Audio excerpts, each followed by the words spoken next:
எதிர்த்து பேசினாதான் எதிர்கட்சின்னு ப்ரூவ் பண்ண முடியும்னு நினச்சிக்கிட்டு பேசின எதிர்கட்சியை சேர்ந்த எதிர்கட்சி தலைவர் உள்ளிட்ட மாண்புமிகு உறுப்பினர்களுக்கும் வணக்கமும் நன்றியும். நாம் ஏதோ ஷூட்டிங்லேருந்து நேராக வந்து சிஎம் ஆன மாதிரியே சில பேர் ஒரு இமேஜ் கிரியேட் பண்ணுறாங்க. நம்ம கட்சியை நடிகன் கட்சின்னு சொல்லியும் சில நக்கல் நையாண்டி இதெல்லாம் பேசுவாங்க. அதை பற்றி நமக்கு கவலை இல்லைன்னு வைங்க. 41 பேர் கரூர் சம்பவத்தில் இழந்த வேதனை எல்லாம் எப்படி சொல்றதுனே தெரியல. அதுலயும் நம்ம மேலேயே பழி போட்ட கொடுமையெல்லாம் இருக்கும் பாருங்க, அதெல்லாம் வேற லெவலுங்க. அரசியல்னா இப்படியெல்லாம் கொடூரமா இருக்கணுமா என்ன? சரி விடுங்க. மாண்புமிகு பேரவைத் தலைவர் அவர்களே, மாபெரும் தலைவர்கள் வழிநடத்திய மாண்பும் மாபெரும் வரலாற்று சிறப்பு கொண்ட இந்த சட்டமன்ற பேரவையின் 17வது சட்டமன்ற பேரவைக்கு நம்மையும் நம்ம தமிழக வெற்றி கழகத்தை சார்ந்த சட்டமன்ற உறுப்பினர்களையும் தேர்ந்தெடுத்து அனுப்பின நிரந்தரமாக என் நெஞ்சில் குடியிருக்கும் தாயன்புமிக்க தமிழக மக்கள் அனைவருக்கும் என்னுடைய மனப்பூர்வமான நன்றிகள். 17வது சட்டமன்ற கூட்டத்தொடரின் முதல் ஆளுநர் உரையின் மீதான நன்றி தெரிவிக்கும் தீர்மானத்திற்கு பதிலுரை வழங்க வாய்ப்பளித்த மாண்புமிகு பேரவைத் தலைவருக்கு நம் வணக்கத்தை தெரிவித்துக் கொள்கிறோம். மாண்புமிகு பேரவைத் தலைவர் அவர்களே, இந்த 17வது மாமன்றத்தில் அதிகப்படியான 12 கட்சிகளை சேர்ந்த பிரதிநிதிகள் தேர்ந்தெடுக்கப்பட்டிருக்கும். நாம கொள்கை ரீதியாகவும் நிலைப்பாடு ரீதியாகவும் வேறுபட்டு இருந்தாலும் மக்கள் பணி செய்வதுதான் நம்ம எல்லாருக்கும் பிரைமரியா இருக்கிற ஒரே எய்ம். அந்த வகையில தான் நம்ம எல்லாருமே நம்ம மக்களால் அங்கீகரிக்கப்பட்டு சட்டமன்றத்திற்கு வந்திருக்கிறோம். அதனால நாம கருத்தால் வேறுபட்டாலும் மக்கள் சேவை என்ற நோக்கத்தில் நம்ம மாநிலம் சார்ந்த விஷயங்கள்ல நம்ம எல்லாரும் ஒன்றிணைந்து பயணிச்சா நம்ம தமிழ்நாடு என்னைக்கும் எதிலையும் முதன்மை மாநிலமாக திகழும். ஆளுநர் உரைக்கு நன்றி தெரிவிக்கும் தீர்மானத்தில் பேசின மாண்புமிகு உறுப்பினர்களுக்கு நன்றி. எதிர்த்து பேசினாதான் எதிர்கட்சின்னு ப்ரூவ் பண்ண முடியும்னு நினச்சிக்கிட்டு பேசின எதிர்கட்சியை சேர்ந்த எதிர்கட்சி தலைவர் உள்ளிட்ட மாண்புமிகு உறுப்பினர்களுக்கும் வணக்கமும் நன்றியும். பதிலுரை வழங்குற அதே நேரத்தில் நம்மளை சட்டமன்ற உறுப்பினராக தேர்ந்தெடுத்த பெரம்பூர் தொகுதி மக்களுக்கு நம்மளோட நெஞ்சார்ந்த நன்றிகள்.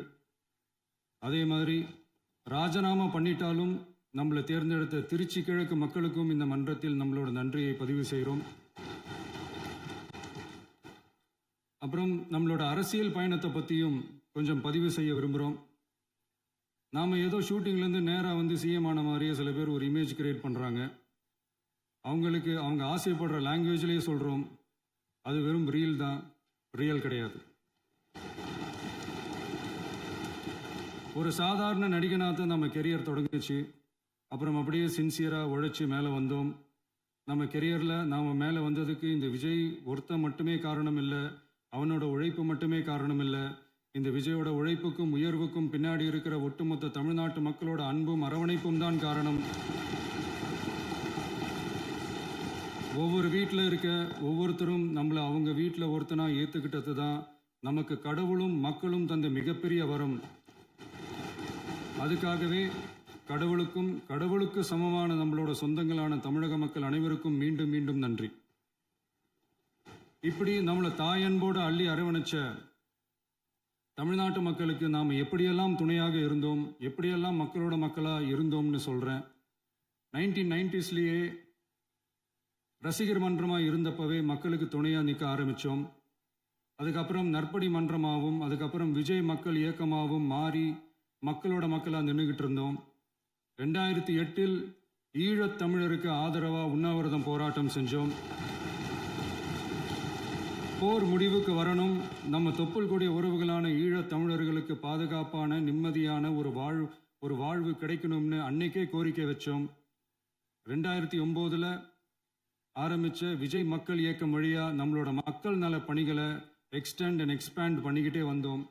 கல்விக்கு துணையாக இருந்தோம், சோஷியல் சர்வீஸ் செஞ்சோம், வெள்ள நிவாரணத்தில் துணையாக இருந்தோம், கொரோனா காலத்தில் மக்களுக்கு தோள் கொடுத்தோம். விலையில்லா விருந்தகம், குருதியகம், முட்டைப்பால் ரொட்டி திட்டம், விழியகம், பயிலகம், நூலகம், இப்படி பல வழியில் மக்களுக்கு துணையாக இருந்தோம். அப்புறம் நம்மளோட திரைப்படங்கள்ல நம்மளால முடிஞ்ச வரைக்கும் ஊழல் எதிர்ப்பை சொன்னோம், சமூக நீதியை சொன்னோம், கல்வியை பத்தி சொன்னோம், அரசியலை பத்தி சொன்னோம். அரசியலை பத்தி பேசுனதுனால நம்ம படங்கள் சந்திச்ச இது வரைக்கும் சந்திக்கிற பிரச்சனையை பத்தி எல்லாருக்குமே தெரிஞ்சது தான். இது மட்டும் இல்லாம 2011ல் நாகப்பட்டினத்தில் மீனவர் பிரச்சனைகளுக்கு ஆதரவாக ஒரு பெரிய பொதுக்கூட்டம் நடத்தினோம். மீனவர்கள் மீதான தாக்குதலை கண்டித்து பேசி அதில் நம்மளோட எதிர்ப்பை பதிவு செஞ்சோம். 2017ல் ஜல்லிக்கட்டு போராட்டத்தில் தமிழர் பண்பாட்டு உரிமைக்கான நம்மளோட ஆதரவை தெரிவித்தோம்.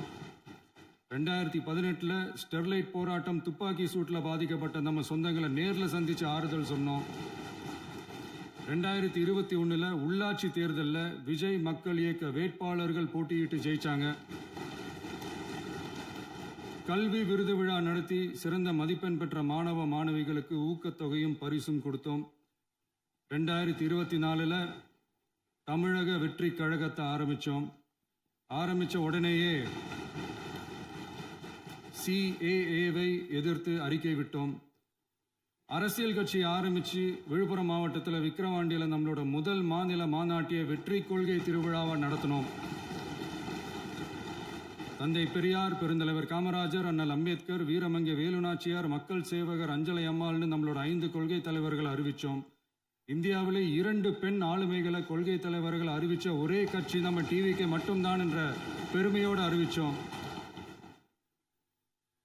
பெரியார் சொன்ன மாதிரியே அவர் சொன்னதில் நமக்கு ஏற்புடையதை மட்டும் எடுத்துக்கிட்டோம். அவரோட கடவுள் மறுப்பு கொள்கையில் நமக்கு உடன்பாடு இல்லைன்னு ஓப்பனாக அறிவித்தோம். நமக்கு கடவுள் நம்பிக்கை உண்டுன்னு அறிவித்தோம். யாரோட நம்பிக்கைக்கும் நாம் எதிரானவங்க இல்லைன்னு தெளிவாக அறிவித்தோம். பெண் கல்வி, பெண்கள் முன்னேற்றம், சமூக சீர்திருத்தம், சமூக நீதி, இப்படி பெரியாரோட கருத்துக்களை நிறையவே ஏற்றுக்கிட்டோம்னு அறிவித்தோம். அண்ணல் அம்பேத்கரோட சம வாய்ப்பு, சம நீதி, சமத்துவத்தை ஃபாலோ பண்ணுவோம்னு அறிவித்தோம். பெருந்தலைவர் காமராஜரோட மதச்சார்பின்மையை ஏற்றுக்கிட்டதோட அவரோட நேர்மையான நிர்வாகத்தையே ஒரு கொள்கையாக ஏற்றுக்கிட்டோம்னு அறிவித்தோம்.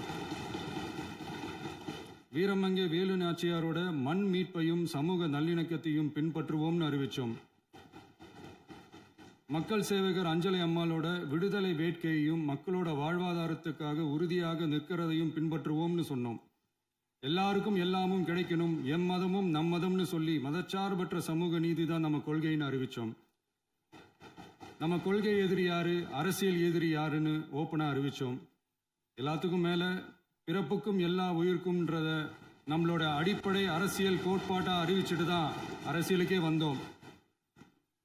நம்ம மதுரை மாநாட்டில் நம்மளோட தேர்தல் அரசியல் மற்றும் ஆட்சி அதிகார அரசியல் வழிகாட்டியா அறிஞர் அண்ணாவையும் புரட்சி தலைவர் எம்ஜிஆரையும் ஏற்றுக்கிட்டதா அறிவித்தோம்.